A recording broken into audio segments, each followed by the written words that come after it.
Siguiendo de cerca a Dios. La búsqueda de Dios. Por Aidan Wilson Tozer. Mi alma está pegada a ti, tu diestra me ha sostenido. Salmos capítulo 63, versículo 8. La teología cristiana enseña la doctrina de la gracia preveniente, que resumidamente significa esto, que antes de que alguien pueda buscar a Dios, Dios primero debe haber buscado a esa persona. Antes de que un ser humano pecador pueda pensar correctamente acerca de Dios, debe haber habido una obra de iluminación dentro de él.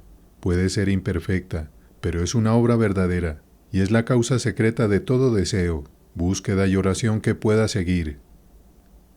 Perseguimos a Dios porque, y solo porque, Él primero ha puesto un impulso dentro de nosotros que nos impulsa a la búsqueda.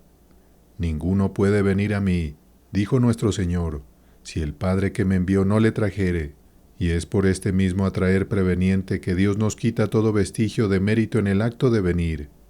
El impulso de buscar a Dios se origina en Dios, pero el desarrollo de ese impulso es nuestro seguirle de cerca, y todo el tiempo que le buscamos, ya estamos en sus manos. Tu diestra me ha sostenido. En este sostén divino y en nuestro seguir humano no hay contradicción. Todo es de Dios, pues como nos enseña von Hugel, Dios es siempre previo. Sin embargo, en la práctica, es decir, allí donde la obra previa de Dios se encuentra con nuestra respuesta actual, debemos buscar a Dios. De nuestra parte debe haber una reciprocidad positiva para que ese llamado secreto de Dios se traduzca en una experiencia reconocible de lo divino. Con el cálido lenguaje del sentimiento personal, esto se expresa con el Salmo 42. Como el ciervo brama por las corrientes de las aguas, así clama por ti, oh Dios, el alma mía. Mi alma tiene sed de Dios, del Dios vivo. ¿Cuándo vendré y cuándo me presentaré delante de Dios? Esto es el profundo llamando a lo profundo, y el corazón anhelante lo comprenderá. La doctrina de la justificación por la fe, una verdad bíblica y un bendito alivio del estéril legalismo y el ineficaz esfuerzo propio, ha caído en malos términos en nuestro tiempo y ha sido interpretada por muchos de tal manera que en realidad impide que las personas reconozcan a Dios. Toda la transacción de la conversión religiosa se ha vuelto mecánica y sin espíritu. La fe puede ejercerse ahora sin alterar la vida moral y sin molestar al ego adámico. Dicen, Cristo puede ser recibido sin crear en el alma del receptor ningún amor especial por Él. La persona es salva, pero no tiene hambre ni sed de Dios. De hecho, se le enseña específicamente a estar satisfecho y se le anima a contentarse con poco. El científico moderno ha perdido a Dios entre las maravillas de su mundo. Nosotros, los cristianos, estamos en peligro real de perder a Dios entre las maravillas de su palabra. Casi hemos olvidado que Dios es una persona y que, como tal, puede cultivarse como cualquier persona. Es inherente a la personalidad poder conocer a otras personalidades, pero el pleno conocimiento de una personalidad por otra no puede lograrse en un solo encuentro. Solo después de un largo y amoroso intercambio mental puede explorarse las posibilidades plenas de ambas. Todo intercambio social entre seres humanos es una respuesta de personalidad a personalidad, elevándose desde el roce más casual entre hombre y hombre hasta la comunión más plena e íntima de la que es capaz el alma humana. La religión, en la medida en que es genuina, es en esencia la respuesta de personalidades creadas a la personalidad creadora, Dios. Y esta es la vida eterna, que te conozcan a ti, el único Dios verdadero, y a Jesucristo, a quien has enviado. Dios es una persona, y en lo profundo de su poderosa naturaleza Él piensa, quiere, goza, siente, ama, desea y sufre como cualquier otra persona. Al darse a conocer a nosotros, Él se mantiene en el patrón familiar de la personalidad. Se comunica con nosotros a través de las avenidas de nuestra mente, nuestra voluntad y nuestras emociones. El intercambio continuo y sin reservas de amor y pensamiento entre Dios y el alma del hombre redimido es el corazón palpitante de la religión del Nuevo Testamento. Este intercambio entre Dios y el alma lo conocemos en una conciencia personal consciente. Es personal, es decir, no viene a través del cuerpo de creyentes como tal, sino que es conocido por el individuo, y al cuerpo a través de los individuos que lo componen. Y es consciente, es decir, no permanece bajo el umbral de la conciencia y obra allí desconocido para el alma, como por ejemplo se piensa que hace el bautismo infantil según algunos, sino que llega al campo de la conciencia donde la persona puede conocerlo como conoce cualquier otro hecho de experiencia. Ustedes y yo somos en pequeño, exceptuando nuestros pecados, lo que Dios es en grande. Al estar hechos a su imagen, tenemos dentro de nosotros la capacidad de conocerle. En nuestro pecado solo carecemos del poder. En el momento en que el Espíritu nos vivifica la vida en la regeneración, todo nuestro ser siente su parentesco con Dios y salta en alegre reconocimiento. Ese es el nacimiento celestial sin el cual no podemos ver el reino de Dios. Sin embargo, no es un fin, sino un comienzo, pues ahora comienza la gloriosa búsqueda, la feliz exploración del corazón por las infinitas riquezas de la deidad. Allí comenzamos, digo, pero donde terminamos nadie ha descubierto aún, porque en las terribles y misteriosas profundidades del Dios Trino no hay límite ni fin. Océano sin orillas, ¿quién puede sondearte? Tu propia eternidad te rodea, majestad divina. Haber encontrado a Dios y aún perseguirlo es la paradoja del amor del alma, despreciada, en verdad, por el religioso falsíficamente satisfecho, pero justificada en la feliz experiencia de los hijos de corazón ardiente. San Bernardo expresó esta santa paradoja en un cuarteto musical que será comprendido al instante por cada alma adoradora. Te gustamos, oh pan vivo, y anhelamos aún deleitarnos en ti. Bebemos de ti, la fuente, y nuestra alma tiene sed de llenarse de ti. Acérquense a los santos hombres y mujeres del pasado y pronto sentirán el ardor de su deseo por Dios. Lloraban por Él, oraban y luchaban y le buscaban día y noche, a tiempo y fuera de tiempo, y cuando le hallaban, el hallazgo era aún más dulce por la larga búsqueda. Moisés usó el hecho de que conocía a Dios como un argumento para conocerle mejor. Ahora pues, si he hallado gracia en tus ojos, te ruego que me muestres ahora tu camino, para que te conozca y halle gracia en tus ojos. Y de allí se elevó para hacer la atrevida petición, te ruego que me muestres tu gloria. Dios se mostró sinceramente complacido con esta muestra de ardor y al día siguiente llamó a Moisés al monte, y allí en solemne procesión hizo pasar toda su gloria delante de él. La vida de David fue un torrente de deseo espiritual, y sus salmos resuenan con el clamor del que busca y el grito alegre del que encuentra. Pablo confesó que el motor de su vida era el ardiente deseo de Cristo, a fin de conocerle. Era la meta de su corazón, y para ello sacrificó todo. Y ciertamente, aún estimo todas las cosas como pérdida por la excelencia del conocimiento de Cristo Jesús, mi Señor, por amor del cual lo he perdido todo, y lo tengo por basura, para ganar a Cristo. La inodia es dulce con el anhelo de Dios, el Dios que, mientras el cantor busca, sabe que ya le ha encontrado. Veo sus huellas y lo seguiré. Cantaron nuestros antepasados apenas una generación atrás, pero ese canto ya no se escucha en la gran congregación.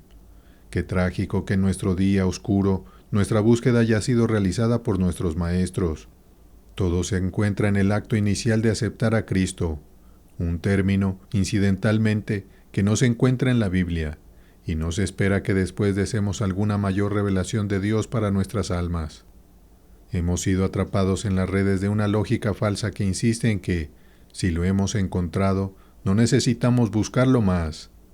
Esto se nos presenta como la última palabra en ortodoxia, y se da por sentado que ningún cristiano enseñado por la Biblia creyó jamás de otra manera. Así, el testimonio completo de la Iglesia adoradora, buscadora y cantante sobre ese tema queda bruscamente de lado.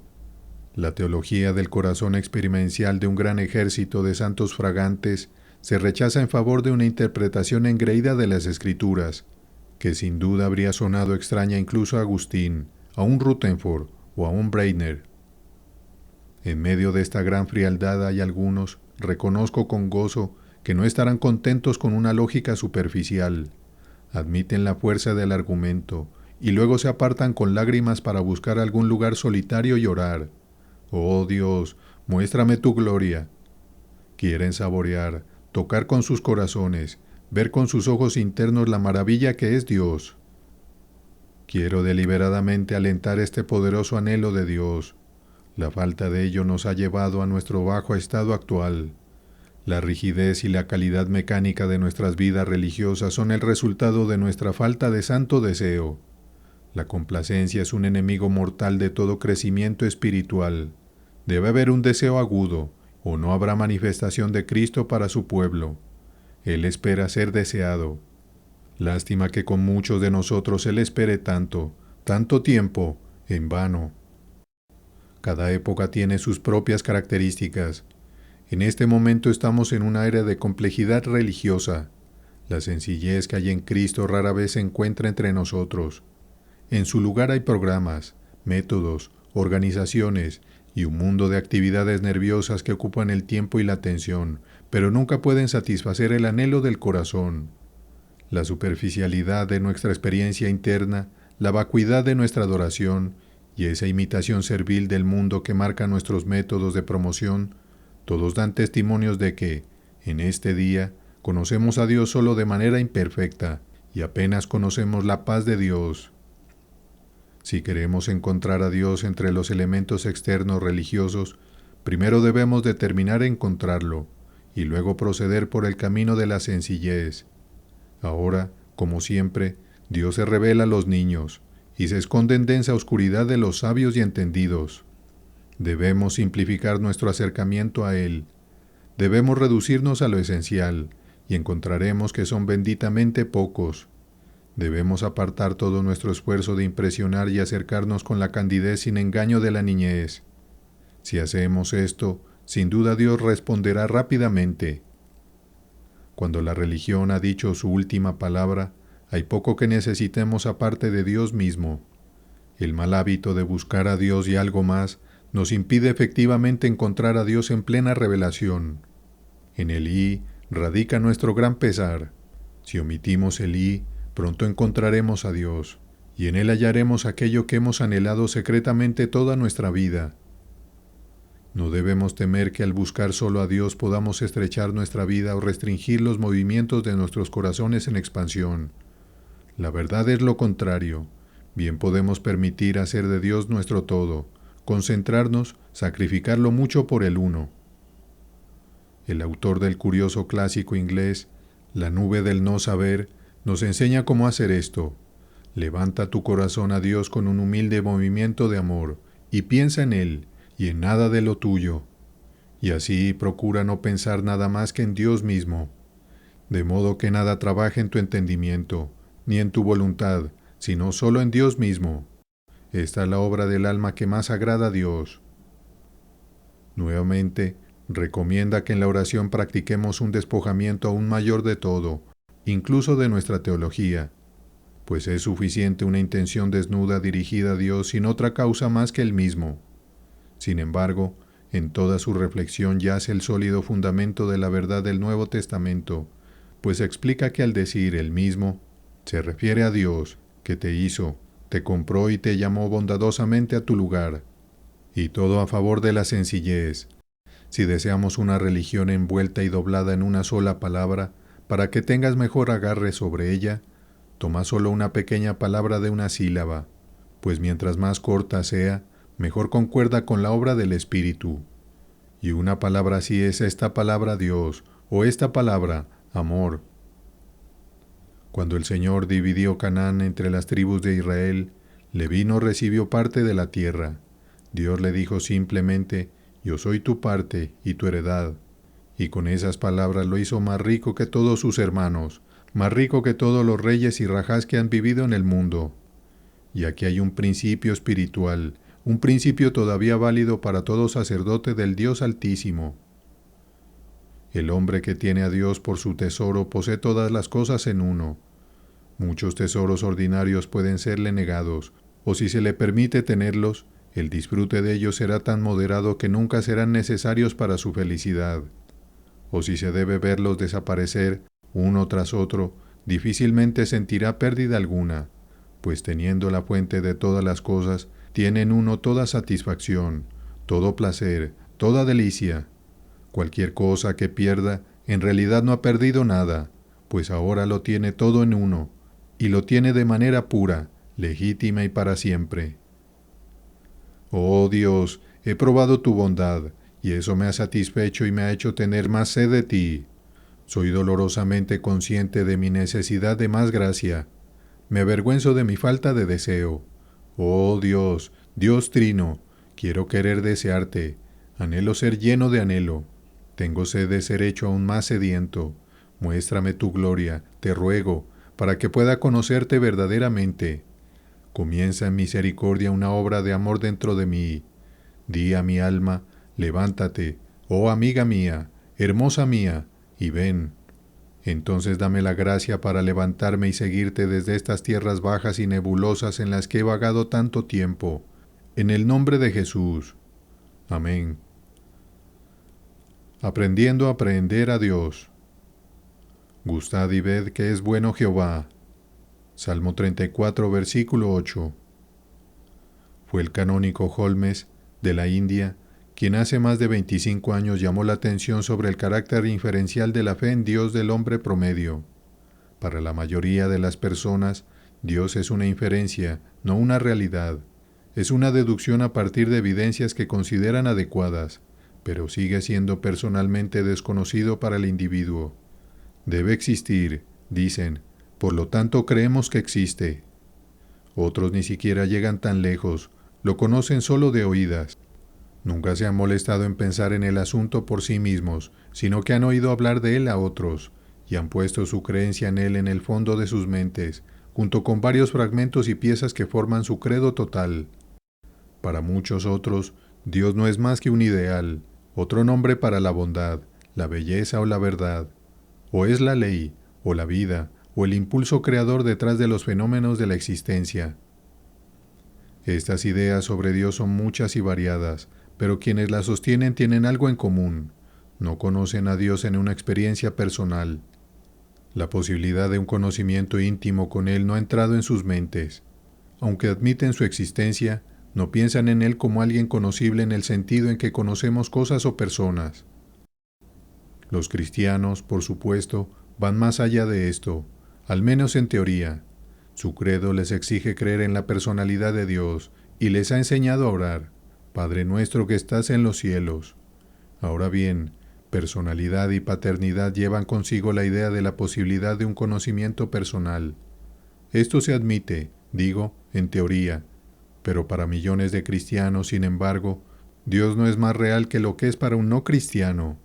Pasan la vida tratando de amar un ideal y de ser leales a un mero principio. Frente a toda esta vaga nebulosidad se encuentra la clara doctrina bíblica de que Dios puede ser conocido en experiencia personal.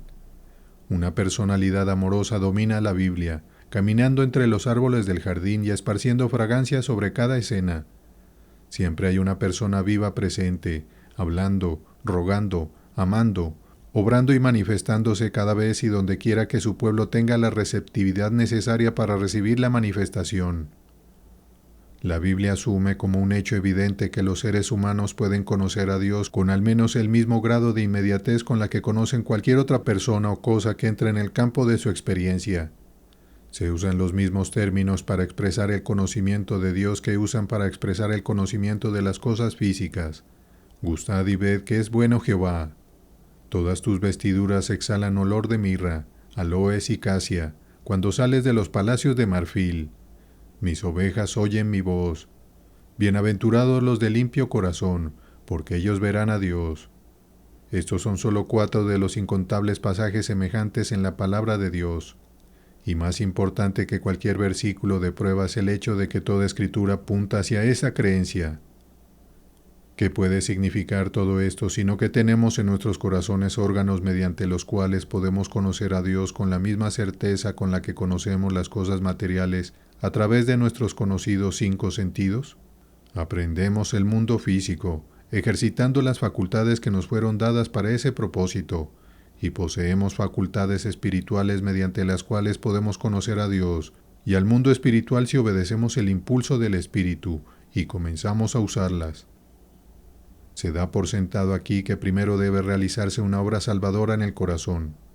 Las facultades espirituales del hombre no regenerado yacen dormidas en su naturaleza, sin usar y para todo propósito muertas. Ese es el golpe que ha caído sobre nosotros por el pecado. Pueden ser vivificadas a la vida activa nuevamente por la operación del Espíritu Santo en la regeneración.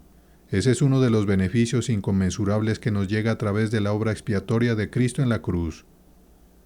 Pero los mismos hijos de Dios redimidos, ¿por qué conocen tan poco de esa comunión consciente y habitual con Dios que las Escrituras parecen ofrecer? La respuesta es nuestra crónica incredulidad. La fe permite que nuestro sentido espiritual funcione. Donde la fe es deficiente, el resultado será insensibilidad hacia las cosas espirituales. Esta es la condición de un gran número de cristianos hoy en día. No se necesita prueba para respaldar esa afirmación. Solo tenemos que conversar con el primer cristiano que encontremos o entrar en la primera iglesia que esté abierta para adquirir toda la prueba que necesitamos. Un reino espiritual yace a nuestro alrededor, rodeándonos, abrazándonos, completamente al alcance de nuestro ser interior, esperando que lo reconozcamos. Dios mismo está aquí esperando nuestra respuesta a su presencia. Este mundo eterno cobrará vida para nosotros en el momento en que comencemos a contar con su realidad. Acabo de usar dos palabras que exigen definición, o si definirlas es imposible, al menos debo aclarar lo que quiero decir cuando las uso. Son contar y realidad. ¿Qué quiero decir con realidad? Me refiero a aquello que tiene existencia aparte de cualquier idea que alguna mente pueda tener de ello, y que existiría si no hubiera ninguna mente en ninguna parte para concebirlo. Aquello que es real tiene existencia en sí mismo, no depende del observador para su validez. Soy consciente de que hay quienes disfrutan burlarse de la idea de realidad de una persona común. Son idealistas, quienes tejen pruebas interminables de que nada es real fuera de la mente. Son relativistas, quienes gustan demostrar que no hay puntos fijos en el universo desde los cuales podamos medir algo. Nos miran desde sus elevados picos intelectuales y nos etiquetan con desdén con el término reprochable de absolutistas. El cristiano no se incomoda por esta muestra de desprecio. Puede sonreír de vuelta, porque sabe que hay uno solo que es absoluto, y ese es Dios. Pero también sabe que el absoluto ha hecho este mundo para los usos del ser humano, y aunque no hay nada fijo o real en el sentido último de las palabras, para todo propósito de vida humana se nos permite actuar como si lo hubiera. Y todo ser humano así actúa, excepto los mentalmente enfermos. Estos desafortunados también tienen problemas con la realidad, pero son consistentes. Insisten en vivir de acuerdo con sus ideas de las cosas. Son honestos, y es su misma honestidad la que los convierte en un problema social. Los idealistas y relativistas no están mentalmente enfermos. Demuestran su solidez viviendo sus vidas de acuerdo con las mismas nociones de realidad, que en teoría repudian, y contando con esos mismos puntos fijos que prueban que no existen. Podrían ganar mucho más respeto por sus nociones si estuvieran dispuestos a vivir conforme a ellas, pero son cuidadosos de no hacerlo. Sus ideas están a nivel de la mente, no de la vida. Donde quiera que la vida los toca, repudian sus teorías y viven como los demás. El cristiano es demasiado sincero para jugar con ideas solo por su propio valor. No toma placer en hilar redes etéreas solo para exhibirlas. Todas sus creencias son prácticas. Están integradas en su vida. Por ellas vive o muere. Se sostiene o cae en este mundo y para toda la eternidad. Del hombre insincero, él se aparta. La persona sencilla y sincera sabe que el mundo es real. Lo encuentra aquí cuando despierta la conciencia. Y sabe que no lo pensó hasta hacerlo existir. Estaba aquí esperando por él cuando él llegó, y sabe que cuando se prepare para abandonar esta escena terrenal, aún estará aquí para despedirlo cuando parta. Por la profunda sabiduría de la vida es más sabio que 1000 hombres que dudan. Se sostiene sobre la tierra y siente el viento y la lluvia en su rostro, y sabe que son reales. Ve el sol de día y las estrellas de noche, ve los relámpagos surcando las oscuras nubes de la tormenta. Escucha los sonidos de la naturaleza y los gritos de alegría y dolor humanos. Sabe que todo esto es real. Se acuesta en la fresca tierra por la noche sin el temor de que sea ilusoria o que falle mientras duerme. Por la mañana, el suelo firme estará bajo él, el cielo azul sobre él, y las rocas y árboles a su alrededor como cuando cerró los ojos la noche anterior. Así vive y se regocija en un mundo de realidad. Con sus 5 sentidos se relaciona con el mundo real. Todas las cosas necesarias para su existencia física las aprende con las facultades con las que ha sido dotado por Dios que lo creó y lo colocó en un mundo como este. Ahora, por nuestra definición, Dios también es real. Él es real en el sentido absoluto y final de que nada más lo es. Toda otra realidad depende de la suya. La gran realidad es Dios, quien es el autor de esta realidad inferior y dependiente que constituye la suma de las cosas creadas, incluyéndonos a nosotros mismos. Dios tiene existencia objetiva, independiente y aparte de cualquier noción que podamos tener sobre Él. El corazón adorador no crea su objeto. Lo encuentra aquí cuando despierta de su letargo moral en la mañana de su regeneración. Otra palabra que debe ser aclarada es la palabra considerar. Esto no significa visualizar o imaginar. La imaginación no es fe. No solo son diferentes entre sí, sino que están en aguda oposición una con la otra.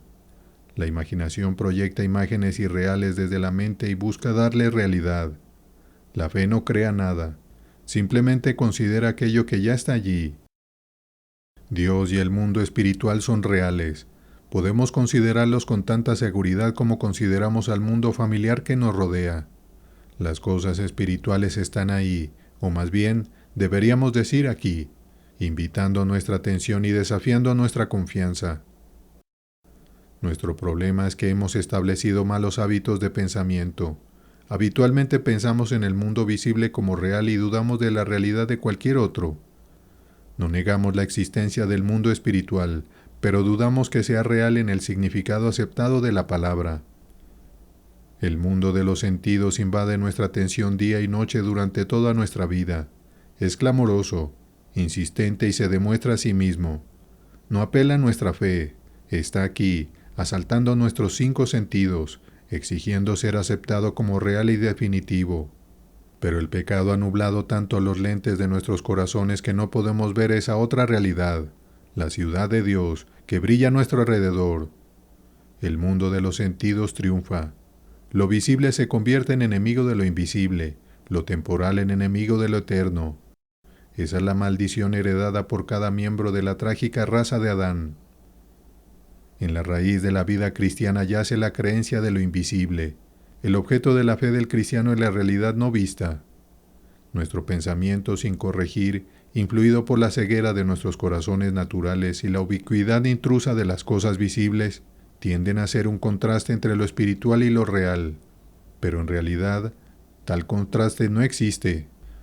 La antítesis yace en otro lugar, entre lo real y lo imaginario, entre lo espiritual y lo material, entre lo temporal y lo eterno, pero nunca entre lo espiritual y lo real. Lo espiritual es real. Si queremos elevarnos a esa región de luz y poder que claramente nos llama a través de las escrituras de verdad, debemos romper el mal hábito de ignorar lo espiritual. Debemos trasladar nuestro interés de lo visible a lo invisible, porque la gran realidad no vista es Dios. Pero sin fe es imposible agradar a Dios, porque es necesario que el que se acerca a Dios crea que le hay, y que es galardonador de los que le buscan. Hebreos 11, versículo 6. Esto es básico en la vida de fe. Desde ahí podemos ascender a alturas ilimitadas. Creéis en Dios, dijo nuestro Señor. Creed también en mí. Juan 14, versículo 1. Sin lo primero no puede haber lo segundo. Si verdaderamente deseamos seguir a Dios, debemos procurar ser de otro mundo. Esto lo digo sabiendo bien que esa palabra ha sido usada con desdén por los hijos de este mundo y aplicada al cristiano como un símbolo de reproche. Así sea, cada hombre debe escoger su mundo. Si nosotros, que seguimos a Cristo, con todos los hechos ante nosotros y sabiendo lo que hacemos, escogemos deliberadamente el reino de Dios como nuestra esfera de interés, no veo razón alguna para que alguien lo objete. Si perdemos algo con ello, la pérdida es nuestra. Si ganamos al hacerlo, no robamos a nadie. El otro mundo, que es el objeto del desprecio de este mundo y el tema de la canción burlona del borracho, es nuestra meta cuidadosamente escogida y el objeto de nuestro anhelo más santo. pero debemos evitar la falta común de relegar el otro mundo al futuro. No es futuro, sino presente. Es paralelo a nuestro familiar mundo físico, y las puertas entre los dos mundos están abiertas. Vosotros os habéis acercado, dice el autor de Hebreos, y el tiempo es claramente presente, al monte de Sión, a la ciudad del Dios vivo, Jerusalén la celestial, a la compañía de muchos millares de ángeles, a la congregación de los primogénitos, que están inscritos en los cielos, a Dios el juez de todos, a los espíritus de los justos hechos perfectos, a Jesús el mediador del nuevo pacto, y a la sangre rociada que habla mejor que la de Abel. Todas estas cosas son contrastadas con el monte que se podía tocar, y el sonido de trompeta y la voz que hablaba que podía oírse. Podemos concluir con seguridad que, así como las realidades del monte Sinaí fueron percibidas por los sentidos, las realidades del monte Sión deben ser comprendidas por el alma. Y esto no por ningún truco de la imaginación, sino en absoluta realidad. El alma tiene ojos con los cuales ver y oídos con los cuales oír.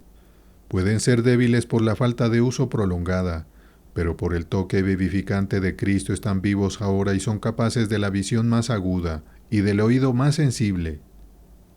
A medida que comenzamos a enfocarnos en Dios, las cosas del Espíritu tomarán forma ante nuestros ojos internos.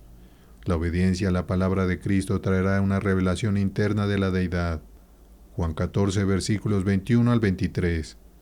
Nos dará una percepción aguda que nos permitirá ver a Dios, tal como se promete a los de limpio corazón. Una nueva conciencia de Dios se apoderará de nosotros y comenzaremos a saborear, a oír y a sentir internamente al Dios que es nuestra vida y nuestro todo. Se verá constantemente luz que alumbra a todo hombre que viene a este mundo.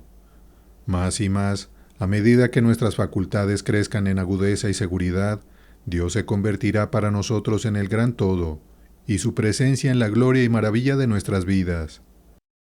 Oh Dios, vivifica cada poder dentro de mí, para que pueda asirme de las cosas eternas. Abre mis ojos para que pueda ver. Dame aguda percepción espiritual. Permíteme saborearte y saber que tú eres bueno. Haz el cielo más real para mí que cualquier cosa terrenal haya sido jamás. Amén.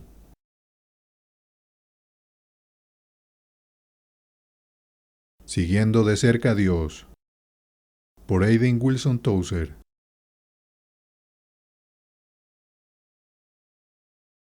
Colgado en el madero.